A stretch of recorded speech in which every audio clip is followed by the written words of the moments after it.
Hello students, welcome back. आज इस video में हम देखेंगे 12th का इंग्लिश कंपलसरी का जो चैप्टर है। हमने इससे पूर्व के वीडियो में देखा अनिश जंग के द्वारा लिखा हुआ चैप्टर जिसका नाम है, टाइटल जिसका है लॉस्ट स्प्रिंग। तो उससे आगे की हम स्टोरी रीड करते हैं। Why aren't you wearing chappals? बच्चे नंगे पाँव हैं, इसलिए उसने उस ग्रुप से पूछा, साहिब के ग्रुप से पूछा कि आप नंगे पाँव क्यों हैं। आई आस्क्ड वन, मैंने एक से पूछा। My mother did not bring them down. Bring और डाउन मीन्स क्या होता है? उतारना। ठीक है, मेरी माँ उतार कर नहीं देती है। फ्रॉम द सेल्फ, एक ऐसे स्थान पर कमरे में बना हुआ, घर में बना हुआ ऐसी पट्टी जहाँ जूते रखे हुए। ही आंसर सिंपली, उसने सामान्य तौर से उत्तर दिया।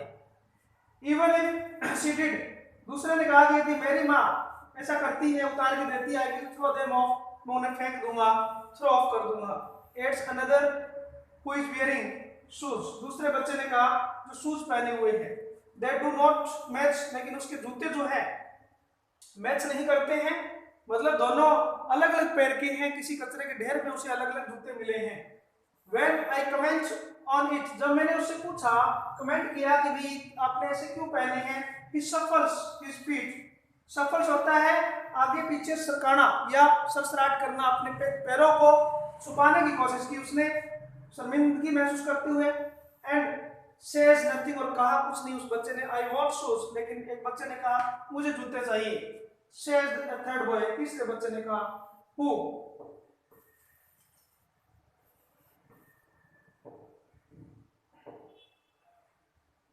who has never owned a pair of all his life, जिसको अपने पूरे जीवन में, अब तक के जीवन में कभी जूते नहीं मिले हैं। उस बच्चे ने कहा मुझे जूते चाहिए। ट्रेवलिंग अक्रॉस द कंट्री, अनिश जंग कहती है कि यात्राओं के दौरान, मेरे प्रोफेशन में मुझे यात्राएं करनी पड़ती है, ट्रेवलिंग करनी पड़ती है।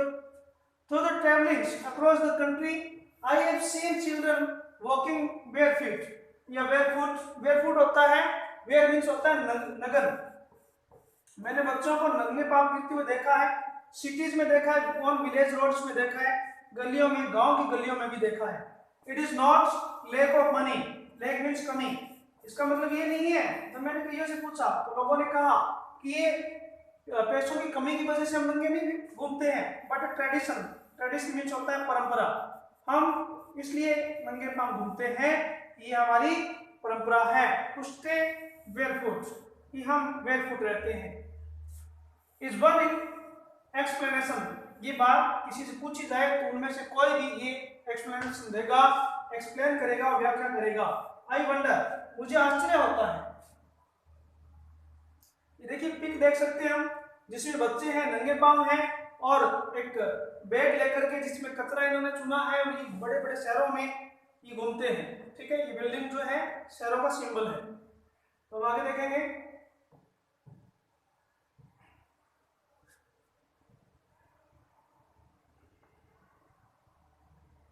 If this is an excuse, यदि एक बहाना है, मान लो कि किसी से पूछा जाए तो वो अपनी उस कमी को, गरीबी को छिपाने के लिए कह सकते हैं कि हमारी परंपरा है। यदि एक बहाना है to explain of a perpetual state, perpetual होती है दयनीय अवस्था। ठीक है, हो सकता है ये अपनी गरीबी की दयनीय अवस्था को छुपाने का एक बहाना हो सकता है, पॉवर्टी को छुपाने का। I remember story, A man from Udupi, Udupi एक स्थान का नाम है। ये कहती है कि मुझे कहानी याद आ रही है। उडुपी के एक व्यक्ति ने once told me, एक बार मुझे बताई थी, as a young boy he would go to school past an old temple। उसने कहा कि मैं as a young boy जब छोटा था तो स्कूल के नजदीक, टेम्पल के नजदीक से गुजरा करता था। where his father was a priest, जहां उस व्यक्ति के पिता प्रिस्ट पुजारी हुआ करते थे। He would stop briefly, briefly means कुछ देर के लिए, संक्षेप में कह सकते हैं, वैसे होता है यहाँ है, बहुत ही कम समय के लिए वो रुकता वहाँ at the temple and pray for a pair of shoes, और टेम्पल में जो गॉडेस की आइडल थी उससे वो प्रेयर करता कि वो गॉडेस उसे, उसकी प्रार्थना स्वरूप pair of shoes they. 30 years later I visited his town, और 30 साल बाद में फिर मैं उसके गांव गई एंड देन द टेम्पल, मैंने टेम्पल देखा which was now drown in a air of desolations, एकांत में जीर्ण शीर्ण अवस्था में डूबा हुआ बिना सार संभाल के। तो बच्चों आगे देखेंगे in the backyard of the temple, backyard of the temple जब अनिश ने देखा तो वह क्या देखा, where lived the new priest, यहाँ अब नया पुजारी आ गया है। There were red and white plastic chairs, अब यहाँ व्हाइट और रेड प्लास्टिक चेयर्स है। A young boy dressed in a grey uniform, बच्चे ने स्कूल यूनिफॉर्म पहन रखी है और बच्चा जो है स्कूल की यूनिफॉर्म में है। वेयरिंग शॉक्स एंड शूज, और बच्चे ने शॉक्स एंड शूज भी पहन रखा है। अराइव्ड पेंटिंग, पेंटिंग या क्या है, एक होता है PAINT पेंटिंग, पेंट में चित्रकारी करना है, रंग करना, यहाँ पेंट है हाफना। बच्चा स्कूल से आया है और हाफते हुए आया है। उसके बाद कहता है and through his school bag on A folding bed, और उसने अपना वो फोल्डिंग जो बैग है घर में फोल्ड होने वाली चारपाई पे वो फेंक देता है। Looking at the boy I remember, बच्चे की तरफ देखते हुए मैंने महसूस किया, मैंने याद किया। द अनदर बॉय, उस दूसरे बच्चे को, had made to the goddess, जिसने अपनी प्रेयर की थी गॉडेस से, ही हैड फाइनली, और मुझे लगा वो बच्चा नहीं तो ये बच्चा सही, किसी पुजारी के बच्चे को finally got a pair of shoes, और ये पेयर ऑफ शूज उस बच्चे को मिल गई। एक बच्चे की प्रार्थना दूसरे बच्चे के लिए पूरी हो जाती है, लेकिन ये माना गया कि कम से कम प्रार्थना पूरी हुई और गॉडेस ने उसको नहीं तो किसी और बच्चे को ही भले ही उसकी प्रार्थना पूरी करके और ग्रांटेड उसको स्वीकृति दी, एक्सेप्ट किया इस प्रेयर को। Young boy like the son of priest, इस प्रीस्ट के छोटे बच्चे जैसे नाउ वॉर शूज, जिसने अभी शूज पहन रखा है, बट मैनी अदर्स लाइक, लेकिन इस बच्चे जैसे बहुत से दूसरे बच्चे जो हैं वो रैग पिकिंग करते हैं। रैग पिकर क्या होता है, कचरा बीनना। रैग पिकर क्या है, कचरा बीनना, कचरा चुनना या बीनना।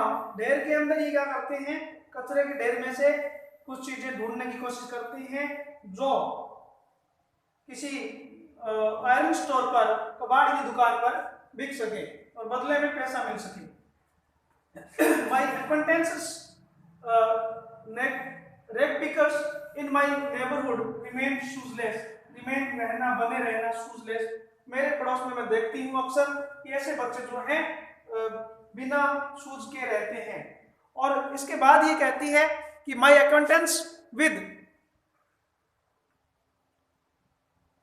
acquaintance होता है जानना पहचानना, मेरी जान पहचान जो है with the barefoot rag pickers, इन बच्चों के साथ, लीड्स मी टू सीमापुरी, इनकी जान पहचान मुझे सीमापुरी ले गई। अब ये सीमापुरी क्या है, दिल्ली जो है, मान लो ये दिल्ली है, उसका पेरिफेरी जो एरिया है, पेरिफेरी होता है बाहरी एरिया, जहां पूरा ड्रेनेज सिस्टम से गंदा पानी निकाल दिया जाता है और वो पानी जो है यहाँ एक बड़े पॉन्ड का रूप ले लेता है। यहाँ पूरी दिल्ली का जो कचरा है वो भी ढेर में डाला जाता है। इस ढेर को क्या करते हैं ये लोग, समतल करके और यहाँ अपनी झुग्गी झोपड़ियाँ, स्लम्स एरिया बना लेते हैं। क्यों, क्योंकि एक सेफ एरिया है। सेफ एरिया किस लिए है, क्योंकि यहाँ कोई भी ऑफिशियल्स जो है वो आते नहीं है दुर्गंध की वजह से, और यहाँ इसलिए इन लोगों को बड़े शहर में भी रहने का ठिकाना मिल जाता है, भले ही वो दुर्गंध से भरा हुआ क्यों नहीं हो। तो हम देखेंगे सीमापुरी जाति है ये उन बच्चों के साथ, वो बच्चे सीमापुरी से बिलोंग करते हैं। A place on the periphery of Delhi yet miles away from it, या यूं कह सकते हैं मेन दिल्ली से तो मीलों दूर है लेकिन बाहरी क्षेत्र के अंदर। मेटाफोरिकली, रूपक मतलब भौतिक रूप से यदि हम देखें तो वो दिल्ली से काफी दूर है, लेकिन दिल्ली काफी एरिया में सेपरेट हुई है तो इसलिए वो दिल्ली का एरिया माना जाता है। Those who live here are squatters, squatters होता है खदेड़े हुए, ठीक है। From it scattered who came from Bangladesh, Bangladesh से यहाँ खदेड़ी हुए, इट मीन स्टॉर्म आ गया था, हमने कल पढ़ा, और इस वजह से अपने घर बार और फील्ड्स वगैरह है, ग्रीन फील्ड वगैरह है, छोड़ के यहाँ आ जाते हैं बैक इन 1971। और देखिए बांग्लादेश से 1971 में भी वॉर टाइमिंग में भी इनको वहां से खदेड़ दिया गया था। तो ये वो लोग हैं जो स्कैटर होकर के दिल्ली आ जाते हैं, इंडिया आ जाते हैं और दिल्ली में अपना ठिकाना ढूंढ लेते हैं। साहेब, अब हमने कल पढ़ा था कि उनमें से एक बच्चे का नाम साहेब था, तो साहेब फैमिली इज अमंग देम, साहेब का परिवार भी उसी एरिया में, स्लम एरिया में से रहने वाले लोगों में से एक परिवार है जो सीमापुरी में रहता है। Seemapuri was then a wilderness, wilderness का मतलब है अव्यवस्थित, वाइल्ड मींस जंगली होता है, लेकिन यहाँ वाइल्डनेस मींस है अव्यवस्थित, क्योंकि वहां दुर्गंध ज्यादा है, जो सारा डर्टी जो पानी है, ये कह सकते हैं दिल्ली का, वो वहां बहाया जाता है और दिल्ली का कचरा भी वहां ढेर में लगा दिया जाता है। इट स्टिल इज, और ये अभी भी है, but it is no longer empty, लेकिन ये हम ये नहीं कह सकते कि एरिया अब खाली है, रिक्त है।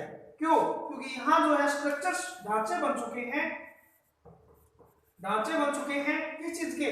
मड। या मड से क्या चीज, क्या ये इसका आंसर लिया जाएगा? मड मीन्स होता है कीचड़, लेकिन यहाँ मड हाउस किसको बोलेंगे? मड हाउस किसको बोलेंगे? मड हाउस होता है कच्चे घर, कच्चे घर, जो कच्चे घर होते हैं उनको मड हाउस बोला जाता है।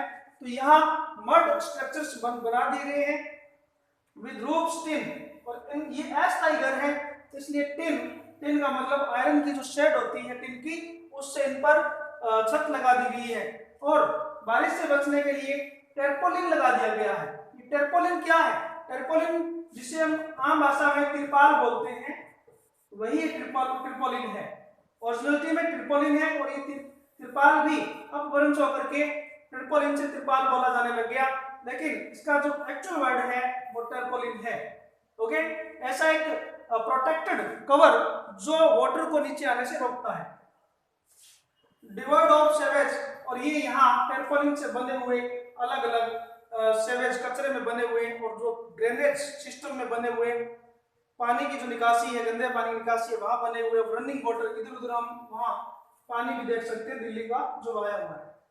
अब हम बात करते हैं कि कितने लोग होंगे, जो कितनी संख्या में ये लोग यहाँ होंगे, 2, 4, 10, 20, 50 नहीं, इनकी संख्या बहुत ज्यादा है, इनकी संख्या सैकड़ों में है। तो हम ये देख सकते हैं स्क्रीन पर, इनकी कम से कम संख्या जो है वहां रहने वाले लोगों की 10,000 रेड पिकर्स, या 10,000 से ज्यादा लोग अपने घर मकान बना करके रहते हैं, जिनको दिल्ली का स्लम एरिया बोला जाता है। They have lived here for more than 30 years. ये आज से नहीं रह रहे हैं, ये कम से कम 30 ईयर से रह रहे हैं, क्योंकि आपने देखा 1971 में वॉर टाइमिंग में बांग्लादेश से इनको स्कैटर्ड कर दिया गया था, खदेड़ दिया गया था। स्कैटर्ड करने के बाद में ये दिल्ली के अंदर आकर के बस जाते हैं और यहाँ अपने मड हाउस का स्ट्रक्चर बना लेते हैं विदाउट एन आइडेंटिटी। अब यह मेन बात हम करेंगे, ये लोग यहाँ रहते जरूर हैं विदाउट एनी आइडेंटिटी, इनकी आइडेंटिटी नहीं है यहाँ, क्योंकि आइडेंटिटी जो है वो इंडियन लोगों की बनती है या यहाँ रहने वाले लोगों की बनती है, लेकिन इनकी बनाए कौन? मेन क्वेश्चन ये है। तो इन लोगों से किसी को फायदा भी नहीं है, लेकिन जिन लोगों को फायदा है वो सिर्फ इनके राशन कार्ड बनवाते हैं। और वो कौन लोग हैं? वो डर्टी पॉलिटिशियंस हैं, जो अपने फायदे के लिए सिर्फ इनका राशन कार्ड बनवाते हैं और वोट की राजनीति करते हैं। उनको इनकी किसी तरह से कोई परवाह नहीं है, और ये लोग अपना दयनीय अवस्था के अंदर वहां अपनी लाइफ को स्पेंड करते हैं। हम देखेंगे they have lived here for more than 30 years, 30 साल से ज्यादा समय से रह रहे हैं। कानून क्या कहता है कि 5 या 10 साल तक यदि कोई व्यक्ति कहीं रहता है तो उसको पूरी आइडेंटिटी वहां की मिलेगी, लेकिन 30 ईयर्स से भी इनकी कोई सुनवाई कोई सरकारें नहीं करती हैं। आगे देखेंगे they get their names on voters, sorry line देखेंगे ऊपर पहले,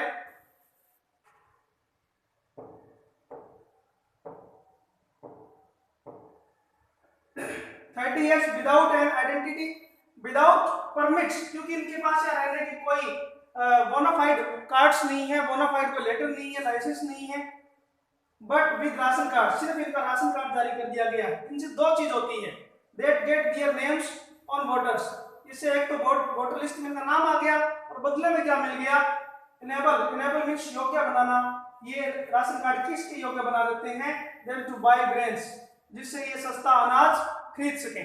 ठीक है, जो जिसे हम कह सकते हैं कि गवर्नमेंट के द्वारा जो डिपो हायर किए जाते हैं वहां से ये अपना ग्रेन उस राशन कार्ड के द्वारा सस्ते दामों पर खरीद सकते हैं। अब यहाँ क्या है, यहाँ मेन चीज इन लोगों के लिए क्या है, मेन चीज आइडेंटिटी नहीं है, इन लोगों के लिए मेन चीज है food. Food is more important for survival. Survival होता है जीना, जीवित रहने के लिए आइडेंटिटी की नहीं, फूड की जरूरत होती है, देन इन आइडेंटिटी।